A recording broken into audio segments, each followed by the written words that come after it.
Ah, Dragon Ball, manga le plus connu au monde, pilier du shonen. Dragon Ball, on peut le dire, c'est une œuvre qui a changé le monde. Je veux dire, qui n'a jamais essayé quand il était gosse de faire un Kamehameha ou de se transformer en Super Saiyan? Si dans les années 90, avec le Club Dorothée, Dragon Ball faisait l'unanimité, aujourd'hui, la qualité de la licence laisse à désirer. Dragon Ball GT, qui malgré ses qualités a beaucoup de défauts, Dragon Ball Daima, qui a certes une bonne animation mais un scénario aussi vide qu'un épisode de Oui Oui, Sans déconner, grosse pute! Dragon Ball Z, qui restera jamais le meilleur spin-off de la licence, La carotte!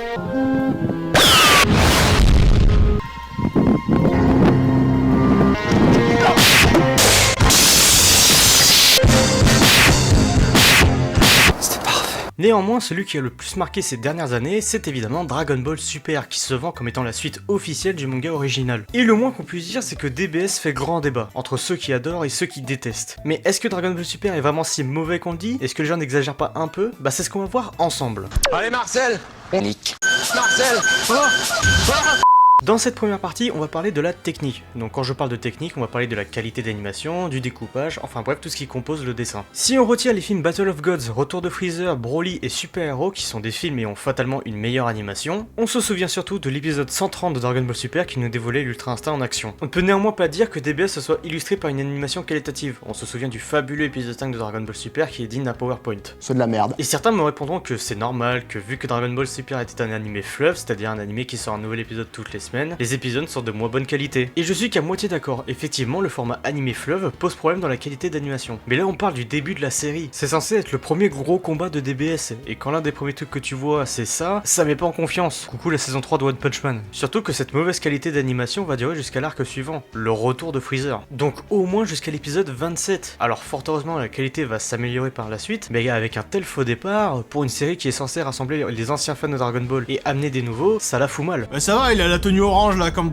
dans votre merde de manga là. Vous êtes content, non? D'ailleurs, mention spéciale dans l'arc du tournoi du pouvoir et les scènes dans les gradins qui ne servent à rien et qui ralentissent le rythme comme pas possible. Mais est-ce que dans le manga c'est mieux? Bah ironiquement c'est encore pire, car le découpage, qui pour rappel faisait la force de Dragon Ball à ses débuts, est catastrophique. Il y a trop de cases, ce qui ralentit inutilement l'action à un point où on a l'impression de faire de l'animation sur papier. C'est complètement con. Et pour améliorer ça, il suffirait de supprimer quelques cases, ça rendrait l'action plus fluide, ferait mieux avancer l'histoire, et donc ça plairait au lecteur, mais aussi à Toyotaro, qui du coup aurait moins de trucs à dessiner. Défaut qui est encore plus impardonnable avec le format mensuel de Dragon Ball Super. Pour faire simple, la plupart des mangas shonen sont publiés en format hebdomadaire, c'est-à-dire un chapitre par semaine, comme One Piece ou Dan Dan Dan. Alors que le format mensuel, c'est un chapitre par mois. Alors que dans l'animé, tu te dis, bon, l'épisode est pas très bien animé, et il se passe rien, mais c'est pas très grave, car la semaine prochaine, il y en aura un autre. Alors que quand tu suis le manga mois après mois, que l'histoire avance pas à cause du mauvais découpage et de l'absence de scénario, t'es très vite gonflé, surtout qu'en face, t'as Boruto, l'attaque des titans, Berserk, ou encore One Punch Man. Et d'ailleurs, qui dit scénario, 10 personnages et c'est maintenant qu'on va en parler. Que ce soit ceux qui ont été déjà présents dans Dragon Ball ou les nouveaux personnages introduits dans DBS. Bon, on va commencer simplement, Vegeta est le meilleur personnage de Dragon Ball Super. Et ce pour une raison très simple, c'est le seul qui a un réel développement au cours de la série. C'est vraiment pas nice. À quasiment chaque arc, il a une implication personnelle. Battle of God avec Beerus et le passé des Saiyans, le retour de Freezer avec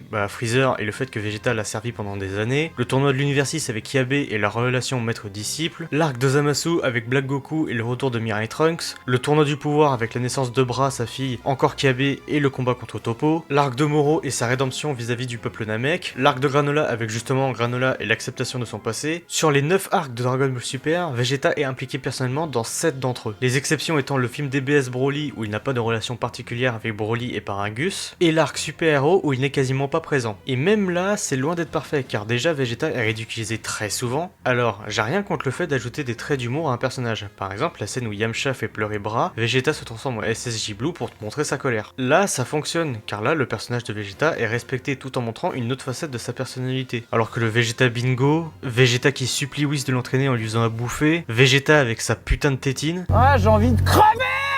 Ouais, vous l'avez oublié ça, mais moi je l'ai pas oublié. Hein. Sans parler du fait qu'il se fait défoncer par tous les gros méchants des arcs, ou alors il se fait voler le combat final par Goku. Goku d'ailleurs, parlons-en. Goku, le protecteur de la Terre, le chef de la Z-Team, le Superman des mangas, qui ne sait pas ce que c'est qu'embrasser, alors que le gars a plus de 40 ans et qu'il est marié depuis plus de 20 ans avec Chichi. Tout va bien.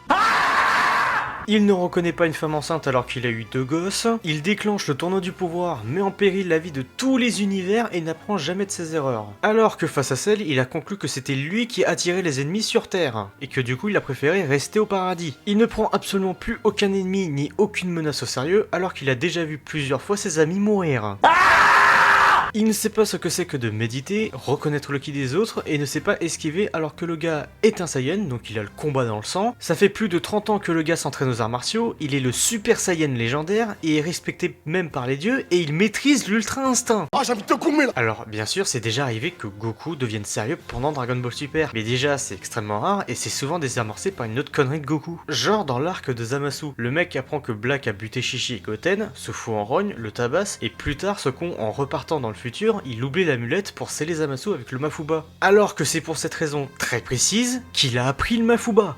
Ah, c'est nul. Ici, il voulait absolument mettre ses blagues, car certains gags se retrouvent à la fois dans le manga et dans l'anime, il y a d'autres façons de les amener. Quand Bulma est enceinte par exemple, il suffit de remplacer la phrase dite par Goku par Goten. Ce serait pas incohérent vu que Goten est un enfant et qu'il n'a pas forcément vu de femme enceinte, et on ne trahit pas non plus le personnage de Goku qui est censé avoir plus de 40 piges. Si vous vouliez à ce point mettre ces gags, il aurait fallu prendre Goten et Trunks comme personnage principal, car contrairement à Goku et Vegeta, eux ils ont encore besoin de développement. Mais dans les faits, c'est juste des figurants. Ils apparaissent uniquement pour fusionner et perdre. Pareil pour Yamcha, Tenshinhan et Krillin, mais eux c'est déjà beaucoup moins dérangeant car eux dans Dragon Ball, ils ont déjà eu leur développement, ils ont déjà fini leur développement. Et même si on peut continuer à raconter des choses avec eux, c'est pas eux la priorité. Pour C18, C17 et Kame Sennin, c'est des bons personnages secondaires dans l'anime. Ils sont suffisamment présents et développés et leur arc personnel est bien amené. Après malheureusement dans le manga, leur arc a complètement été dégagé, ce qui est dommage. Ça aurait pas sauvé l'arc du tournoi du pouvoir, mais ça aurait au moins pu l'améliorer un peu. Pour Piccolo c'est très moyen, dans l'arc du tournoi du pouvoir, le développement était très intéressant, surtout avec les Namek de l'univers 6, mais uniquement dans l'anime encore une fois. Parce que dans le manga, Piccolo se fait dégager comme un malpropre par un petit ennemi de merde comme dans l'anime, mais cette fois dans le manga, C17 le bat avec son ouïe. On rappelle que Piccolo peut entendre à plusieurs mètres et il peut même entendre à travers les murs.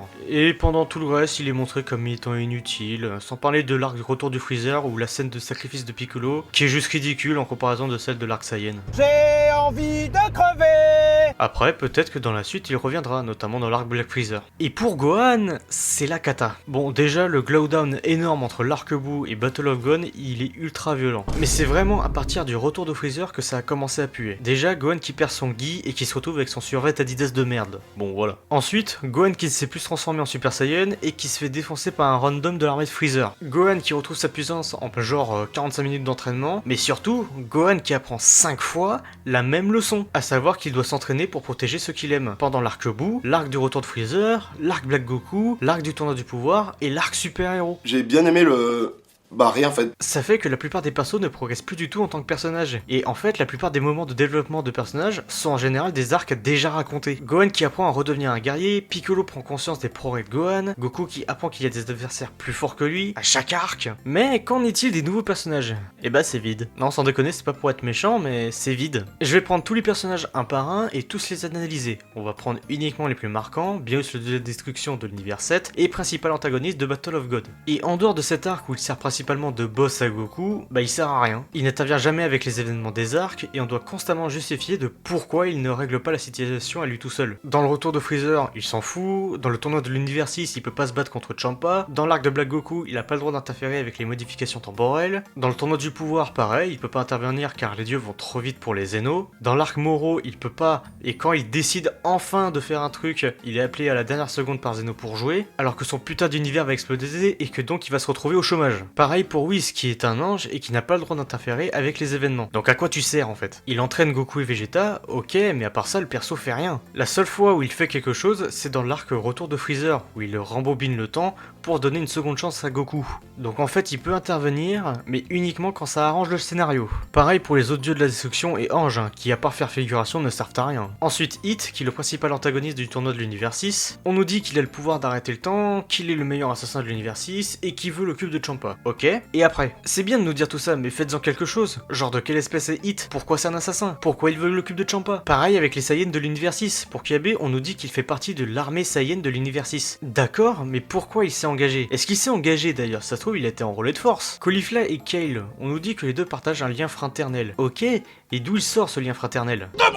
C'est bien beau de balancer des pistes de scénario et de passé pour les personnages, mais ça serait mieux de nous les montrer pour qu'on soit plus investi dans leur histoire. Par exemple, si on avait vu le passé de Kale et Caulifla, alors la scène où Kale comprend que Caulifla l'a toujours estimé comme son égal aurait été beaucoup mieux, car nous, en tant que spectateurs, on aurait été impliqués dans leur histoire. Surtout que les personnages sont intéressants, on a envie d'en apprendre plus, mais c'est très rarement exploité. Et quand enfin on développe les personnages, bah ces derniers ils ont d'autres cuits. Les Eaters dans l'arc de Granola, c'est un groupe de criminels qui veut renverser Freezer et prendre le pouvoir. Ok, pourquoi pas. Un jour, Granola utilise ses propres Dragon Ball pour devenir l'être le plus puissant de l'univers. Et ça tombe bien vu que Granola veut se venger de Freezer. Du coup, les Eaters vont utiliser Granola pour vaincre Freezer et prendre sa place. Sauf que ça serait si on avait un scénario logique. Non, ils ramènent Goku et Vegeta se taper contre Granola pour que les trois s'anéantissent entre eux afin qu'ils aient le champ libre pour récupérer les Dragon Ball, pour faire en sorte que Gas, le meilleur combattant du groupe, devienne à son tour le combattant le plus fort de l'univers pour qu'il puisse vaincre Freezer. Y avait pas genre plus simple? Pendant que Granola va buter Freezer, tu récupères les Dragon Ball, tu fais ton vœu, et ensuite une fois que le combat entre Freezer et Granola est fini, tu tues le survivant. Et je vais même pas parler du fait que Freezer était mort pendant quasiment 20 ans, ils ont foutu quoi pendant qu'il était pas là? Parce qu'il y a 40 ans, quand les Saiyans étaient encore en vie, ils travaillaient déjà pour Freezer. Ah, parce que vous le savez en fait que vous êtes une bande de branleurs. Donc il pouvait largement prendre le contrôle pendant son absence. Mais bon, vu qu'il faut absolument montrer Goku et Vegeta pour faire des nouvelles figurines, vous avez pas le choix de faire comme ça. D'ailleurs, en parlant de ça, le fanservice, c'est quelque chose qui attise autant la joie que la haine. D'abord, il faut définir ce qu'est le fanservice, parce que c'est pas juste des femmes grosses poitrines ou des épisodes à la plage. Ici, rien qu'ici, il y a le sexe. Le fanservice, qu'est-ce que c'est? C'est offrir aux fans d'une œuvre ce qu'ils veulent. C'est pour ça qu'il y a autant de femmes aux fortes poitrines dans les animés. Vu que la cible des shonen, des animés et des isekai, c'est les jeunes publics masculins, faut bien les attirer avec quelque chose. Oui, c'est un peu méchant, mais vous savez que c'est vrai. Et dans le cas de Dragon Ball, qu'est-ce qu'ils veulent les fans?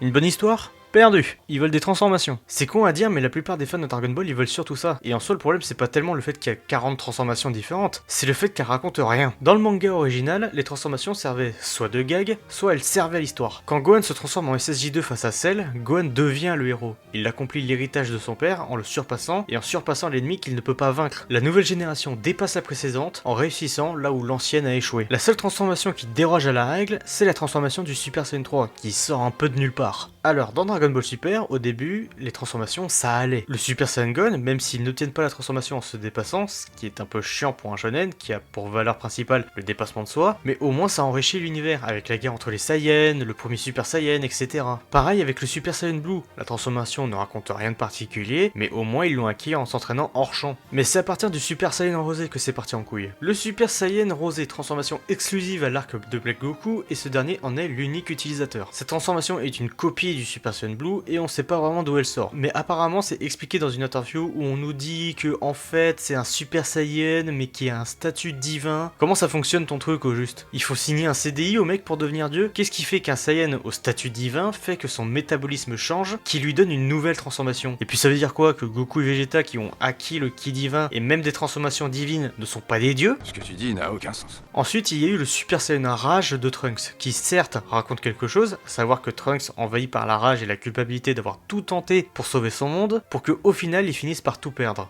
Il débloque cette transformation en étant prêt à tout pour sauver le peu qui peut encore être sauvé. Puis dans l'arc du tournoi du pouvoir, c'est le festival, déjà avec les Saiyans de l'univers 6 et les picotements dans le dos. Sans déconner, c'est le plus gros doigt d'honneur de DBS au manga original. Je suis la porte. Vouloir donner à Kale et Caulifla le Super Saiyan, c'est une chose, mais il y a une façon de le faire. Vous auriez pu faire une ellipse en mode quand Kiabe est rentré après le tournoi, il a appris aux Saiyans à se transformer, et pour montrer que Caulifla est exceptionnel, tu montres que elle maîtrise déjà le Super Saiyan 2 avant Kiabe. T'es un putain de génie. Parce que l'histoire des picotements, c'est juste ridicule, et je parle même pas des cellules S qui ont été révélées dans une interview, qui sont en gros les midi-chloriens de Dragon Ball. Puis le Super Saiyan Berserker, qui, à part faire de la nostalgie sur le film Broly des années 90, ne raconte rien. À la différence que cette version a deux formes, la classique et la maîtriser. Ensuite, le SSJ Blue évolué, pareil, déjà l'apparence. C'est la même qu'avant, mais avec un bleu différent. L'équipe marketing, ils ont dû se chauffer pour la trouver celle-là, c'est magnifique. C'est de toute beauté.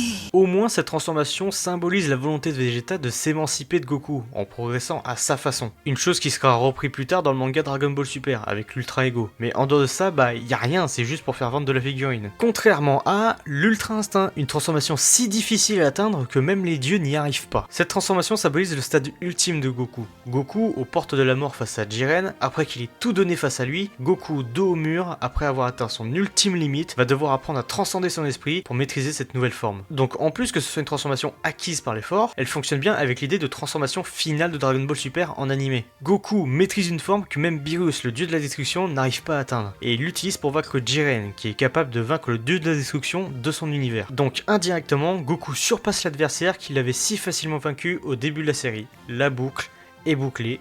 Fin, du moins en animé. Parce que dans le manga, on te dit que Goku maîtrise que le deuxième stade de l'Ultra Instinct, qu'il doit trouver le sien, il le trouve, ses cheveux redeviennent noirs, puis ensuite il repasse en argenté, merde, voilà. Ensuite tu as Black Freezer, la forme évoluée de Golden Freezer, un changement de couleur pour justifier un power-up, dans les deux cas, next, y a rien à raconter. Tu dégages. Et enfin, les formes Orange Piccolo et Gohan Beast. Y a rien à dire si ce n'est que pour Piccolo, pour obtenir son power-up, il a dû demander à Shenron. Bon voilà, on rappelle que Dragon Ball Super est un shonen, et que la notion de dépassement de soi est une valeur importante, voilà. Et Gohan Beast n'est qu'une pâle copie de Gohan SSJ2, que ce soit dans le design ou même dans la mise en scène, bref, c'est de la merde. Donc au total, on a 11 nouvelles transformations et seulement 2 sont pertinentes. Ça commence à puer la merde. Et j'aimerais profiter de ce moment pour faire une parenthèse sur l'arc Black Goku. L'arc Black Goku, même parmi les détracteurs de Dragon Ball Super, tout le monde s'accorde à dire que c'est le meilleur arc de DBS. Mais honnêtement, l'arc est déjà beaucoup carré par le fan service. Entre l'image d'un Goku méchant, le retour de Mirai Trunks et de Végétaux, il y a tous les éléments pour faire plaisir aux fans. Mais même en dehors de ça, l'arc aborde des éléments d'histoire très intéressants. La relation entre les mortels et les dieux, sur les événements que les mortels ne peuvent pas contrôler, c'est des sujets ultra intéressants qui pourraient coller à un manga comme Berserk. Mais dans le cas de Dragon Ball Super, ça fonctionne pas. Ça marche pas la putain de vomir. Quand tu regardes uniquement l'arc Black Goku, c'est cohérent. Goku, Vegeta et Trunks essayent différentes façons d'arrêter Zamasu et Black Goku, mais échouent systématiquement. Jusqu'à devoir faire appel à Zeno, qui est l'être le plus puissant qui existe pour pouvoir les arrêter. Bon, ça fait très Deus Ex Machina, mais en soi, la symbolique des mortels qui ne peuvent arrêter certaines menaces est respectée. Le problème, c'est que si tu prends en compte ce qui a été fait avant et ce qui se fera après, la symbolique tombe à l'eau. Freezer, un tyran qui exerce son pouvoir depuis plus de 20 ans sans problème, qui a massacré probablement des dizaines voire des centaines de peuples, bref, une menace de la responsabilité des dieux. Qui a réglé ça? Goku. Majin Buu, une menace qui a anéanti des centaines de planètes et massacré la quasi-totalité des Kaioshin est de retour. Et qui a réglé la situation? La Z-Team. Beerus et Champa ont une dispute puérile et ils font des paris qui mettent en jeu les Super Dragon Ball, et donc un problème directement causé par les dieux. Qui a résolu la situation? Goku et Vegeta. Le tournoi du pouvoir. Si en soi le tournoi existe à cause de Goku, les Zeno prévoyaient déjà d'effacer les univers à cause des dieux qui foutent rien. Qui a résolu la situation? La Z-Team. L'arc de Moro, littéralement le dévoreur de planètes. Il a détruit plusieurs galaxies et s'apprête à s'auto-détruire, ce qui risque de détruire la galaxie. Qui règle la situation? Goku et Vegeta. Eh ben, franchement, ça va, tu gères. Hein. J'ai voulu t'aider à un moment, mais après je me suis dit, ça va. Tu l'as.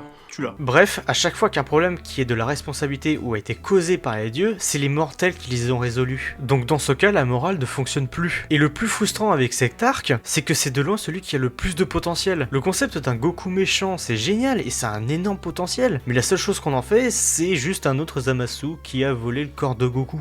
On aurait pu avoir un Black Goten qui, après avoir vaincu Majin Buu, pourrait avoir de la rancœur envers son père de ne pas l'avoir vaincu. Ou encore assumer à fond que c'est un Goku méchant, genre comme Superman d'Injustice. Avec un Goku qui, par exemple, pendant qu'il s'entraînait ailleurs, découvrirait en rentrant chez lui la mort de sa famille à cause d'un ennemi qui s'est pointé pendant son absence. Et là, la confrontation entre Goku et Black Goku serait super intéressante. Entre un Goku qui a une famille et qui la délaisse et un autre Goku qui a perdu sa famille et qui est prêt à tout pour la récupérer. Le rôle de Zamasu serait celui d'un manipulateur qui plongerait encore plus Black Goku dans la folie. Ça serait super intéressant de voir ça, car en plus de donner enfin un arc personnel à Goku dans Dragon Ball Super, ça montrerait une facette de sa personnalité en plus. Il est fort le salaud.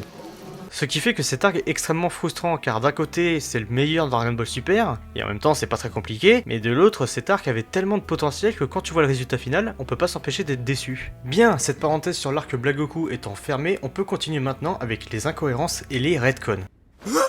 Mais non!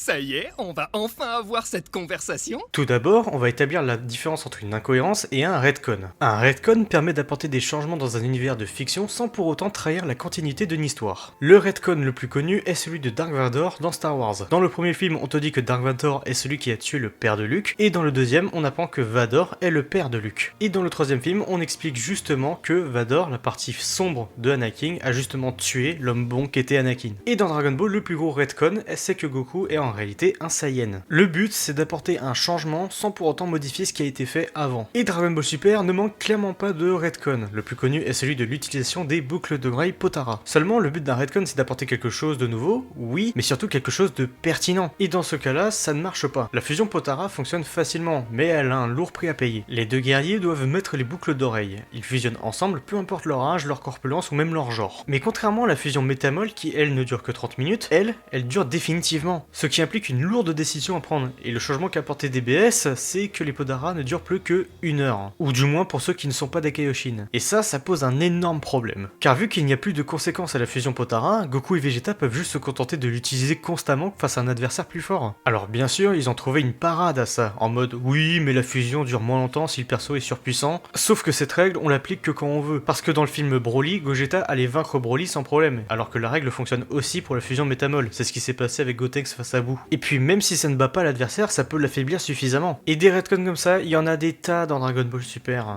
Les origines de Goku, Bardock et les Saiyans, l'origine des Dragon Ball, la coupe de cheveux de Trunks, Goku qui n'a jamais embrassé Chichi, les picotements du Super Saiyan, ou encore l'épilogue du manga avec Bulma, qui dit que ça fait 5 ans qu'elle a pas vu Goku, alors qu'elle l'a vu pendant l'arc du tournoi du pouvoir, pendant l'arc de Broly, pendant l'arc de Moro, pendant l'arc de Granola, ou encore Goku qui dit à Oob qu'il veut l'entraîner parce que ça fait 10 ans qu'il n'y a plus de challenge pour lui. Sauf qu'il y a encore Beerus, Freezer, Hit, Jiren, Broly, Granola, et en dehors de ça, il y a aussi des incohérences avec le manga original. Les incohérences vont plutôt se placer du côté du caractère des personnages, genre Goku qui passe d'un homme sage et le leader de la Z-Team à un abruti qui pige rien à rien, y compris en matière de combat, qui abandonne sa famille pendant des mois voire des années pour aller s'entraîner soit chez Kaio, soit chez Beerus, Vegeta qui passe d'un personnage qui a appris à vivre pour lui et sa famille à un gars obsédé à l'idée de surpasser Goku, alors qu'il est censé être passé à autre chose, Gohan qui apprend 5 fois au total qu'il doit continuer à s'entraîner pour protéger ses êtres chers, pour un génie scientifique il a visiblement beaucoup de mal à comprendre, et même en dehors du manga original, Dragon Ball Super introduit des incohérences dans sa propre continuité. Il y a déjà Goku qui ne sait pas ce que c'est que de méditer dans l'arc super-héros, alors que dans l'arc précédent, on l'a vu méditer. T'es juste une grosse merde. Goten, Trunks et Marron qui pendant toute la série ne grandissent pas alors qu'il s'écoule plusieurs années. Gohan dans l'arc Cell, on l'a bien vu grandir, et même si Goten et Trunks ont l'excuse de ce sont des Saiyans, il y en a pas pour Marron qui est une terrienne. C17 qui est aussi fort qu'un Super Saiyan Blue en chassant des braconniers, Trunks qui est capable de sentir le ki divin de Végéto Blue sans entraînement, Goku qui ne reconnaît pas le ki de Beerus dans la mascotte. Je pourrais continuer comme ça pendant un moment, mais je tournerai en rond. Et tout ça, ça fait poser une autre question. Le canon de Dragon Ball. Bah oui, parce qu'au vu de toutes les incohérences qu'il y a, on peut se poser la question, c'est quoi le canon de Dragon Ball? Le canon, c'est l'histoire officielle d'une œuvre, pour faire simple. Et le cas de Dragon Ball est assez compliqué. Entre ceux qui veulent que GT soit canon, ceux qui veulent que DBS et Daima soient canon, ou encore ceux qui veulent que Dragon Ball Heroes soit canon, bref, le canon, c'est comme les trous du cul, tout le monde en a un. Il y en a même qui en ont 2. On verra tout ça à la fin, pour l'instant on va se concentrer sur Dragon Ball Super. Bah oui, Dragon Ball Super c'est quand même un des rares exemples d'une histoire racontée différemment, parce que DBS, il y en a 3 versions, celle des films, celle de l'animé et celle du manga. Bon déjà on peut dégager la version film, parce que l'appellation c'était encore Dragon Ball Z, et ça couvre que les 2 premiers arcs. Donc il nous reste l'animé et le manga. Pendant longtemps il a été déclaré que les deux étaient canons, ensuite une fois que l'animé c'est fini, le manga était devenu le seul à être canon. Mais il y a un problème, les événements du retour de Freezer ne sont pas dans le manga. Pour information, il y a eu un one-shot sorti en 2015 qui raconte les événements du retour de Freezer. Du coup, c'est ça qui est canon? En fait, non. En réalité, c'est le film Retour de Freezer qui est canon. Vous avez bien compris? Pour pouvoir connaître la suite de l'histoire, vous devez acheter un DLC. Pareil pour le film Broly. Du coup, l'histoire de Dragon Ball comprend le manga original, le manga Dragon Ball Super et les 2 films. C'est bon? Non, toujours pas, car Toriyama, plus tard, a également déclaré que Jaco, le patrouilleur galactique, était également canon. Et encore plus tard, Toyotaro a déclaré que tout est canon dans Dragon Ball. Que ce soit GT, Super, Daima, Dragon Ball Online, Dragon Ball Xenoverse 1 et 2, Heroes, les films des années 90, 6, peu importe. Putain de bordel de merde. Et le truc, c'est que cette annonce a fait autant de bien à la licence Dragon Ball que ça a foutu la merde. D'un côté, c'est pénible, car si vous avez été une seule fois sur internet dans votre vie, vous savez que les débats sur internet sont souvent voués à l'échec. Déjà que les gens n'arrivent pas à se mettre d'accord sur la qualité d'un plat, je vous laisse imaginer ce que c'est pour décider quel est le canon de tout un univers comme Dragon Ball. On est tous dans la merde. Et de l'autre côté, le truc cool, c'est que du coup, ça permet aux fans de la licence de s'amuser avec la licence. Ça leur permet de créer leur propre canon et oser si ça a pas de cohérence. L'important c'est que on s'amuse quoi. Par exemple, si tu préfères l'animé Dragon Ball Super au manga, tu peux choisir que l'animé est canon et pas le manga. C'est toi qui te fais kiffer quoi, tout simplement. Du coup, c'est un mal pour un bien. Bon, c'est pas si mal. Conclusion. Du coup, est-ce que Dragon Ball Super est mauvais? Eh bien oui. Dragon Ball Super est mauvais. Je me suis efforcé à être le plus objectif possible, je sais pas si j'ai réussi. C'est une série qui ne raconte rien, qui ne fait pas progresser ses personnages, qui se torche le cul avec des incohérences entre le manga original et sa propre continuité, et qui n'est là que pour faire du fric et surfer sur notre nostalgie. Et c'est justement ça le problème. Pas que ce soit un produit pour faire du fric, mais que ça surfe sur notre nostalgie. Dragon Ball Super est un peu le mélange raté entre le sérieux qu'essayait de proposer Dragon Ball GT et le fanservice qu'essayait de proposer Daima. Car en soi, on peut totalement faire une série pour le fric et quand même proposer quelque chose de qualitatif derrière. Ninjago en est un très bon exemple. C'est littéralement une pub pour des jouets, mais pourtant on propose quand même une bonne histoire derrière, avec du développement de personnages. Car la qualité de ce que nous propose la licence Dragon Ball ces dernières années a énormément chuté. Et ça c'est même pas moi qui le dis. Celui qui le dit, c'est Kazuhiko Torishima. Je sais pas si c'est bien, si c'est la bonne façon de dire son nom par contre, désolé. Je parle pas japonais, quiproquo, tout ça je connais pas. Pour vous donner un peu le palmarès du bonhomme, ça a été l'éditeur de Toriyama à ses débuts. Donc il a été l'éditeur de Dr. Slump et de la moitié de Dragon Ball. Ah, c'est lui. Donc le gars, quand il ouvre, t'as vite tendance à l'écouter quand même. Et quand le gars a visité le Dragon Ball Store de Tokyo, il a déclaré « c'est de la merde ». En fait, c'est pire que de la merde. À un point où il encourage carrément les fans à ne pas acheter. Donc voilà, c'est même l'ancien éditeur de Dragon Ball qui le dit, c'est pas moi. Et pour moi, le personnage qui décrit actuellement le mieux la licence Dragon Ball, c'est Cell Max. On refait venir un personnage populaire sans raison apparente, on le rend plus grand, plus fort, avec une couleur différente pour essayer d'obtenir l'approbation du public, mais à l'intérieur, c'est qu'une coquille vide sans personnalité. Mais même si Dragon Ball Super est bourré de défauts, il y a néanmoins beaucoup de qualités. Il y a énormément de nouveaux personnages qui ont un chouette chara-design et un bon concept, même si malheureusement ça va pas plus loin. T'as aussi beaucoup d'épisodes marquants, comme l'épisode où Krillin va dans la forêt avec Goku et il va affronter ses traumatismes, même si c'est un peu dommage que ce soit un épisode filler. T'as de bons arcs pour les personnages, et ça permet aussi aux fans de la licence de s'amuser avec, notamment avec le fan manga Dragon Ball Kakume. Car oui, on a vite tendance à l'oublier, mais Dragon Ball, c'est le manga le plus influent du monde. Je me rappelle quand les épisodes 110 et 130 de Dragon Ball Super sont sortis, ça avait littéralement cassé Twitter. On reprend beaucoup cette expression maintenant, avec par exemple quand le Gear 5 allait bientôt sortir, en animé, les gens disaient que ça allait casser internet. Sauf que non, Dragon Ball Super a vraiment cassé internet à ce moment-là. Et à ma connaissance, aucun autre manga au monde, même One Piece, n'a réussi cet exploit. Car Dragon Ball, c'est un manga qui rassemble les gens. On l'a bien vu, il y a plein de vidéos réactions sur les réseaux sociaux, ou même sur YouTube, qui montrent des gens réagir à Dragon Ball Super, ils sont en feu les gens. Et si des vidéos, comme je suis en train de faire actuellement, critiquent Dragon Ball Super, c'est pas parce qu'on est des haineux, des aigris, qu'on aime rien, ou quoi. C'est justement parce qu'on aime cette licence, qu'on aime Dragon Ball, et que justement qu'on a envie que ce soit meilleur, parce que ça a déjà été meilleur par le passé. On a envie que ça redevienne bon. C'est justement pour ça qu'on critique. Car comment veux-tu t'améliorer si personne ne te dit que tu fais une erreur? Dragon Ball, c'est un peu comme les films Disney. Les histoires racontées dans Dragon Ball et dans les films Disney, ce sont des histoires simples, certes, mais fortes, qui transmettent de fortes valeurs. Et c'est ça que je veux à nouveau voir dans Dragon Ball. J'espère que cette vidéo vous aura plu, j'ai beaucoup apprécié la faire. Normalement c'est la dernière vidéo de l'année, donc bonne fête de fin d'année, si je sors cette vidéo avant le 24. Je compte continuer à faire d'autres vidéos de ce style à l'avenir, enfin même d'autres types de vidéos comme ça qui me font plaisir. Si vous avez aimé, abonnez-vous, partagez, likez, enfin vous connaissez la musique, je sais, mais bon, ça m'aide énormément. Bonne fête de fin d'année et on se retrouve en janvier, normalement. Allez, ciao.